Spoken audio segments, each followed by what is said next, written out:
এবার নবীজির আমল দেখেন। আল্লাহ নবী সাল্লাল্লাহু আলাইহি সাল্লাম হাদিসে আছে, নবীজি যখন ঘুম থেকে উঠতেন তখন নবীজি দোয়া করতেন, আলহামদুলিল্লাহিল্লাযী আহইয়ানা বা'দা মা আমাতানা ওয়া ইলাইহিন নুশুর। এই কথাটাই বলতেন, আল্লাহ আমি তো ঘুমের মাধ্যমে মরেই গেছিলাম, আপনি আমাকে হায়াত দিয়ে আবার জাগিয়ে দিলেন। আমার চোখ তো বন্ধ ছিল, আপনি চোখ মেলে দিলেন।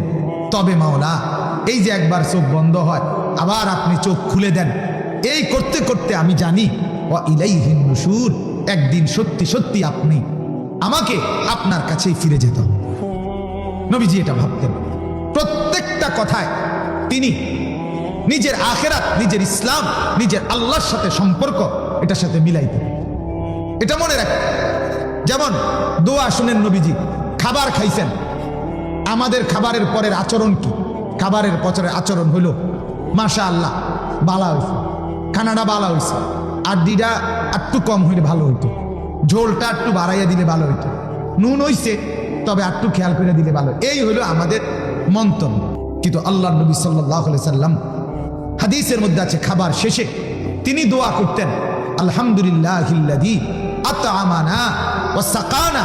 আল্লাহ আপনার প্রশংসা, আপনি খাওয়াইছেন, আপনি পান করাইছেন।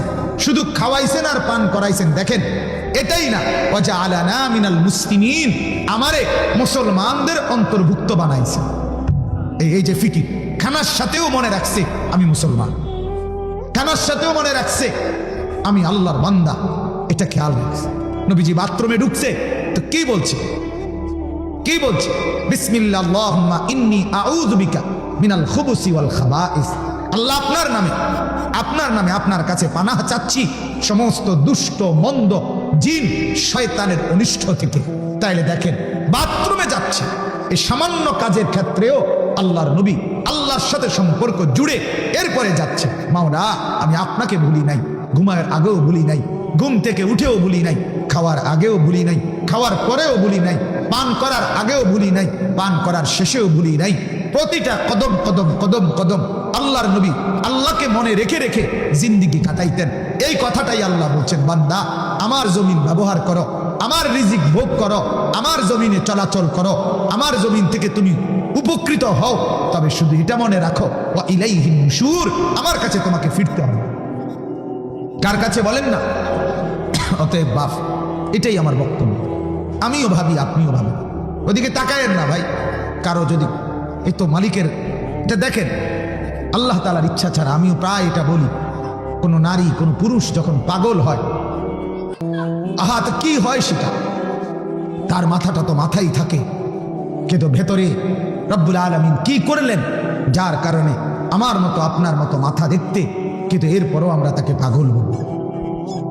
তার মানে বোঝা গেল আমার এক এক সেকেন্ডের সুস্থতা আমার আল্লাহর হাতে, আমার আল্লাহর হাতে, আমার আল্লাহর হাতে। আমার গলার ভেতরে ভোকাল কর্ডে যেখান থেকে কথা বের হয়, সেখানে মাইক্রোস্কোপ যন্ত্র দিয়া, অনুবীক্ষণ যন্ত্র দিয়ে দেখা যায় এরকম ছোট্ট গোটা, যেটা স্বাভাবিক দেখলে বোঝা যায় না, এত সামান্য গোটা, যার কারণে আমার কথা বন্ধ হয়ে গেছে, আটকায় যায়, কথা বের হচ্ছিল না। অপারেশন করছে, এরপর আলহামদুলিল্লাহ কিছুটা কথা বলার তৌফিক আল্লাহ দিছেন। এখন এ শুধু এই অনুবীক্ষণ যন্ত্রে দেখা যায় এমন সামান্য গোটা পরিষ্কার করতে 4,20,000 টাকা সর্বমোট আসা যাওয়ায় আমার খরচ হয়েছে ইন্ডিয়ায়। তাহলে আপনি বলেন, আমার এই পুরা হাত যদি ঠিক করতে হয়, আমার যদি পাও ঠিক করতে হয়, আমার দেহের এক এক অঙ্গ যদি ঠিক করতে হয়, তাহলে এবার ভাবেন তো বাপ, যুবক ভাইয়া, তুমি ভাবো, তোমার হাত ধরে বলি ভাইয়া, মাথার চুল থেকে পায়ের নখ পর্যন্ত আল্লাহ তাআলা আমাকে আপনাকে কত লক্ষ কত কোটি টাকার সম্পদের এক দেহ আল্লাহ তাআলা দান করছে। বলেন না ভাব, একটা একটা অঙ্গ ঠিক করতে চাই, বলেন। এজন্য কদর করলেন না, চিনলেন না নিজের সুস্থতা, নিজের যৌবন, নিজের জিন্দেগি ভুলেই গেলেন। আল্লাহর দেওয়া দুনিয়া ভোগ করছেন, আল্লাহর দেওয়া রাত।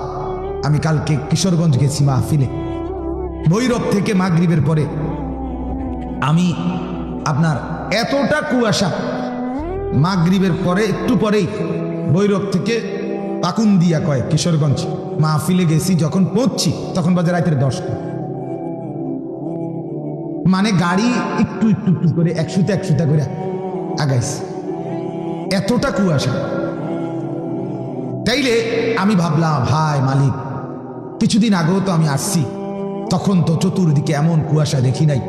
তাইলে এই জমিনের ভিতরে কে এই কুয়াশা এনে দিলেন, ঠান্ডা এনে দিলেন, আবার সেই ঠান্ডা কিছুদিন পরে গরমে রূপান্তরিত করবেন। প্রতিনিয়তই রাত আনে, দিন আনে, সকাল আনে, দুপুর আনে, সন্ধ্যা আনে, রাত্রি আনে। আপনি আমি হাসেন, কাঁদেন, হাঁটেন, চলেন, উঠেন, বসেন। দোস্ত, একটা বারও কি ভাবেন না এই কাজগুলো আমার দেহে কে করছে? যিনি করছে তার কথা একবারও মনে হয় না? কি ভাইয়া, আজকের দিনে যতবার হাত উঠাইলেন, পা উঠাইলেন, হাত নাড়াইলেন, চোখের পলক ফেললেন, কানের আওয়াজ ব্যবহার করলেন, জবানের কথা ব্যবহার করলেন, মোবাইলে যতবার ছবি দেখলেন, নাচ দেখলেন, উলঙ্গ দৃশ্য দেখলেন, বা যাই দেখলেন, এই চোখ, এই কান, এই হাত, এই পাও যিনি দিলেন, যিনি শুধু দিছেন না বরং ব্যবহারের উপযোগী করছেন, তাকে একটা সেজদা দিতে মনে হইল না? আপনি মানুষ যুবক, তুমি মানুষ, তুমি মানুষ মিয়া। তাহলে জানোয়ার বলবা কাকে? একটা বারও তোমার মনে হলো না কথা? ফজর গেল, জোহর গেল, আসর গেল, মাগরিব গেল, এশা গেল, একটা সিজদা দিতেও মন চায় না?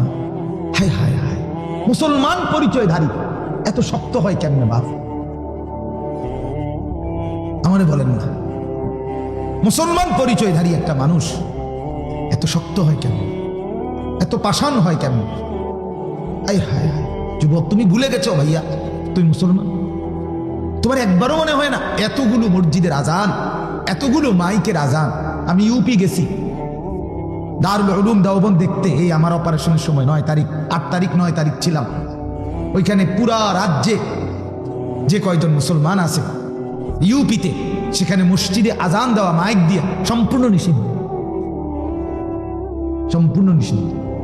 আগরতলা গেছি, সেখানে দিল্লিতে গেছি, কত জায়গায় স্টেট আছে যেখানে গরু জবাই করা নিষিদ্ধ। কিভাবে মানবেতর জিন্দেগি পালন করছে মুসলমান, আশরাফুল মখলুকাত। সেখানে রব্বুল আলামিন আমাদেরকে এখনো তো আজান দেওয়ার সুযোগ দিছে, এখনো তো আমাদেরকে মুসলমানের পরিচয় নিয়ে হাঁটার সুযোগ দিছে বাপ।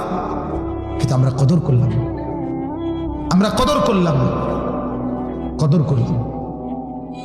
আমি ডিসেম্বরের সেই 8-9 তারিখ যখন দেখছি, তখনই দেখছি দেওবন্দের ওই এলাকায় ইউপিতে, সেখানে ঠান্ডা, প্রত্যেক রুমে রুমে হিটার, আগুনের গরম হিটার, হিটার জ্বালাইয়া থাকতে হয়, বসতে হয়, রাত্র কাটাইতে হয়। আর প্রচন্ড শীতেও তো আমার বাংলাদেশের আবহাওয়া এতটা শীত না, এতটা বরফ আচ্ছাদিত না। আমেরিকার একটি শহর, পুরা বাফেলো শহর, আজকে 1 সপ্তাহ চাইতে বেশি 15 দিনের মতো সম্পূর্ণ বরফে আচ্ছাদিত হয়ে একেবারে প্যাকেট হয়ে গেছে, প্যাকেট। আপনি পত্রিকায় দেখেন। রব্বুল আলামিন আমাদেরকে কি পরিমাণ নিয়ামত দান করছেন ভাইয়া, অথচ মালিকের কথা মনে হয় না, আল্লাহর কথা মনে হয় না বাপ। কেমনে বললে বুঝবেন? কেমনে বললে বুঝবেন? কিভাবে বললে বুঝতেন? আমি নিজেও বুঝি না, আমার যে আর গলা চলে না। এই জন্য আল্লাহ তাআলা বললেন, আমার বান্দা তুমি আমার জমিন ব্যবহার করো, ভোগ করো, কোনো সমস্যা নাই, শুধু এটা মনে রাখো আমার কাছে আসতে হবে, আমার কাছে ফিরতে হবে। ওয়া ইলাইনা তুরজাউন, আমার কাছে আসতে হবে। ইলাল্লাহি মারজিউকুম জামিআন, সবাইকে আসতে হবে, সবাইকে আসতে হবে। এখানে আছে কোরআনে আল্লাহ বলছেন, কুল হুয়াল্লাযী দারাআকুম ফিল আরদ ওয়া ইলাইহি তুহশারুন। আল্লাহ তাআলা বলে, জমিনে বসবাসের উপযোগী আমি করেছি, আমার কাছেই তোমাদেরকে ফিরে আসতে হবে, জমা হইতে হবে, একত্র হইতে হবে। অতএব এটাই আমার আজকে বক্তব্য আপনাদের কাছে। এই মূল কথা এটাই যে আমি আপনি প্রত্যেকেই জীবন চলেন, বাবা, জওয়ান, বুড়ো, সবার কাছে ভাই অনুরোধ, চাকরি করেন, ব্যবসা করেন, লেনদেন করেন, আয় করেন, উপার্জন করেন, যে যাই করেন, দয়া করে এতটুকু শুধু মনে রাখেন, জীবন চলার পথে আমাকে আল্লাহর কাছে ফিরতে হবে। কার কাছে ফিরতে হবে বলেন না? অতএব যদি মনে করেন এটা আল্লাহর কাছে ফিরবেন, তাহলে নামাজ পড়েন, আল্লাহর গোলামি করেন, হারাম ছাড়েন, গুনাহ ছাড়েন, অবৈধ উপার্জন ছেড়ে দেন, মদ জুয়া ছেড়ে দেন, সুদ ঘুষ ছেড়ে দেন, জিনা ব্যভিচার ছেড়ে দেন, অশ্লীলতা উলঙ্গপনা ছেড়ে দেন, মার বোনের বেপরদিগি বন্ধ করে দেন। যুবক ভাই আপনারাও, তোমরাও ভাই, কলিজার সবটুকু দরদ নিয়ে বললাম, তোমরাও ভাই গুনাহ ছেড়ে দাও, ভাই গুনাহ ছেড়ে দাও। আল্লাহর কাছে যেতেই হবে। প্রতিদিন তাগড়া জওয়ানও কবরে যায় কি না বলেন না? নওজোয়ান তরতাজা মানুষ, আমার এক কাছের আপনজন, খুব মহব্বতের এক হাফেজ সাহেব, আমাদের কংসনগর এলাকার হাফেজ আবু নাইম, এই কিছুদিন আগে, এই মাসে তাগড়া সুন্দর জওয়ান ছেলে জানাজা পড়তে যাচ্ছে। ওনারা দুইজন, হাফেজ সাহেব আরেকজনের, তাদের কোনো আত্মীয়ের, মাঝপথে কুমিল্লা ক্যান্টনমেন্টের আগে একটু, মানে আর 1 মিনিট গাড়িটা চললে স্টপেজে যাবে, নাইমা যাবে ওরা, 1 থেকে 2 মিনিট সিএমএইচ এর সামনে থাকতেই বাসের সিএনজিটারে বাড়ি দিছে। তরতাজা জওয়ান হাফেজ সাহেব ওইখানেই মারা গেছে। যে যাচ্ছিল জানাজা পড়তে, লোকেরা পড়ছে তার জানাজা পড়ছে। আমার মাদ্রাসার হাফেজ সাহেব, তার বাবা, তার মা, তার 4 বছরের বোন ঢাকা থেকে কিশোরগঞ্জ যাচ্ছে কিছুদিন আগে, এই কিছুদিন, মাসখানিক হবে, 10 মিনিট আগে মা 4 বছরের মেয়েটারে তার বাবার কোলে দিয়া দিছে। নরসিংদী আসছে, আর ডিস্ট্রিক্টের মধ্যে বাড়ি খাইছে। বাবা কোলে বাচ্চাটা নিয়েই ওইখানেই মারা গেছে। বাচ্চাটাও মারা গেছে, বাবাও মারা গেছে, মা শুধু বাইচা গেছে।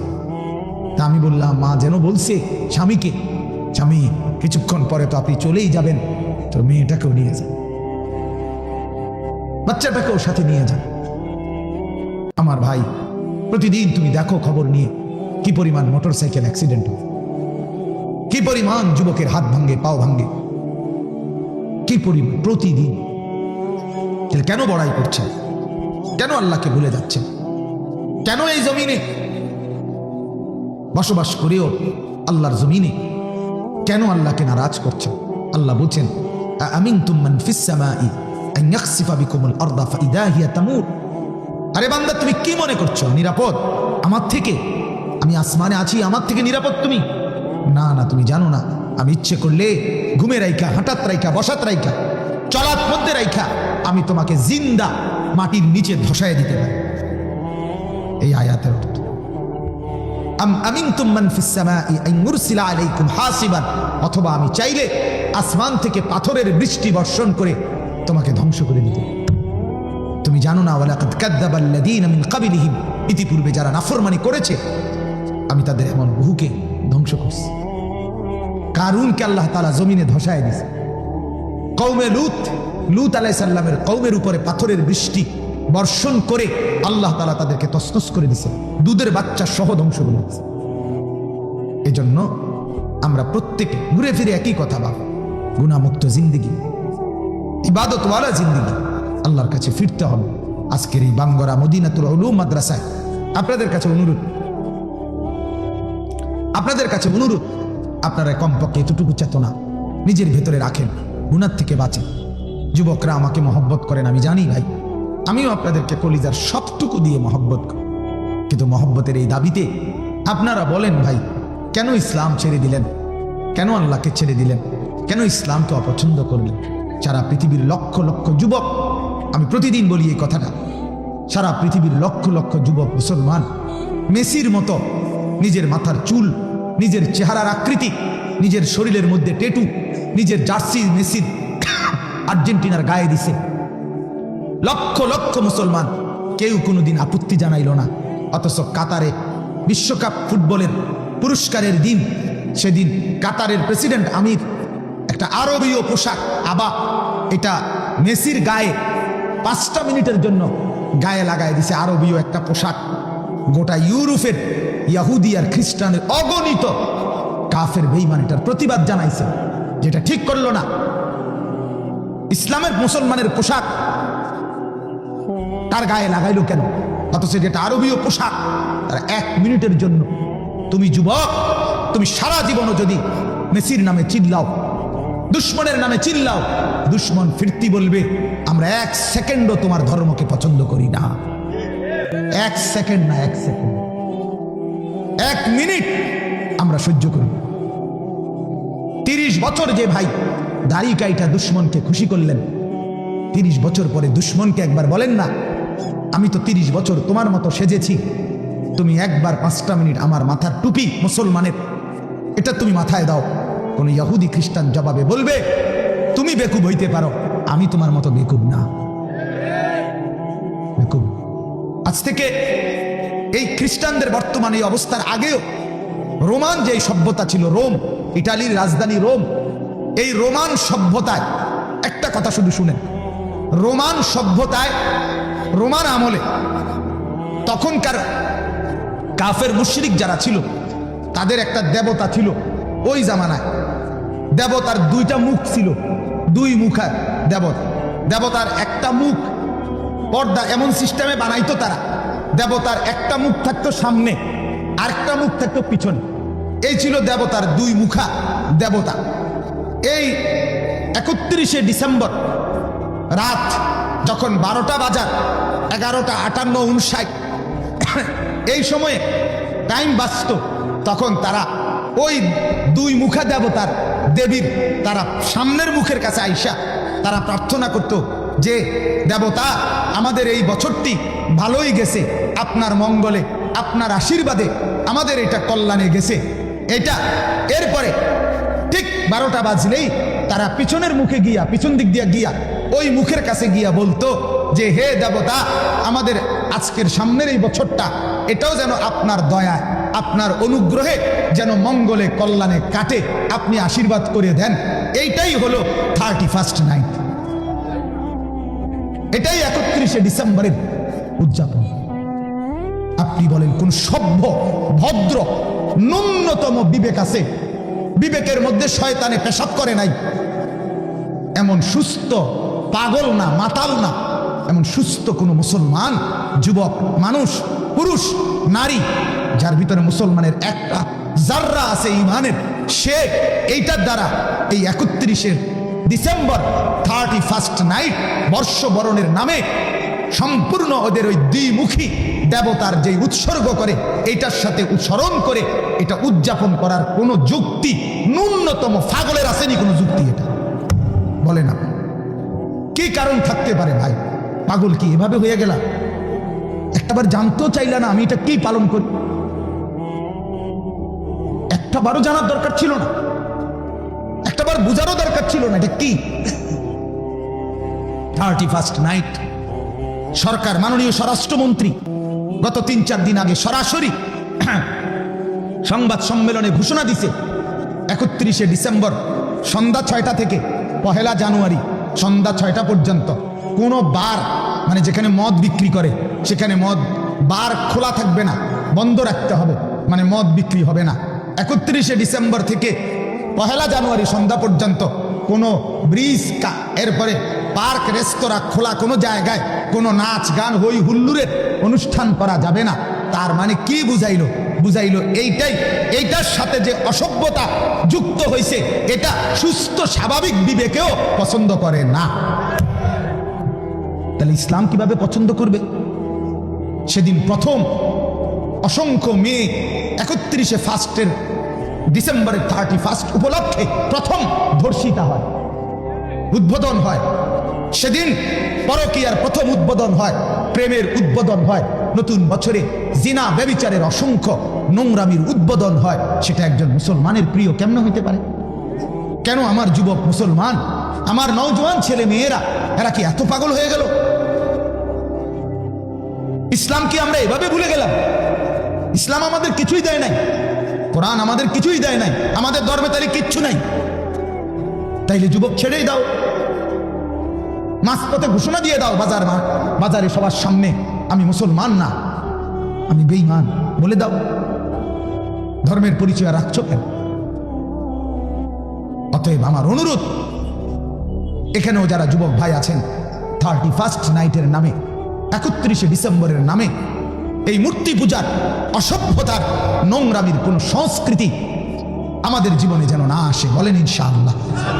যদি তুমি মানুষের বাচ্চা হয়ে থাকো, যদি তুমি মুসলমানের সন্তান হয়ে থাকো, যদি তুমি মায়ের দুধ পান করে থাকো, যদি তুমি মুসলমান বাবার পয়সায় বড় হয়ে থাকো, তো আমি বন্ধু, আমি ভাই অনুরোধ করলাম, যদি তোমার পেটে পবিত্র মার দুধ থাকে, মুসলমান মায়ের দুধ থাকে, তো তুমি 31st নাইটের নামে কোনো উদযাপন, কোনো অসভ্যতা, কোনো নোংরামি মোবাইল দিয়েও করবা না। ছবি বিনিময় করে, ফুল বিনিময় করে, নোংরামি বিনিময় করে কোনো কিছু করবা না। বলো ইনশাআল্লাহ ভাই।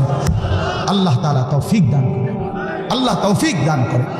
আর যদি কোনো অসিব্য বলে, ভাই হুজুরি তার আমার দরকার নাই, আমি অসিব্য আপনি আমারে বললেই কি আর না বললেই কি, ঠিক আছে ভাইয়া চলো। দেখো তুমি নোংরামিতে মজা পাও, আমি সেজদাতে মজা পাই।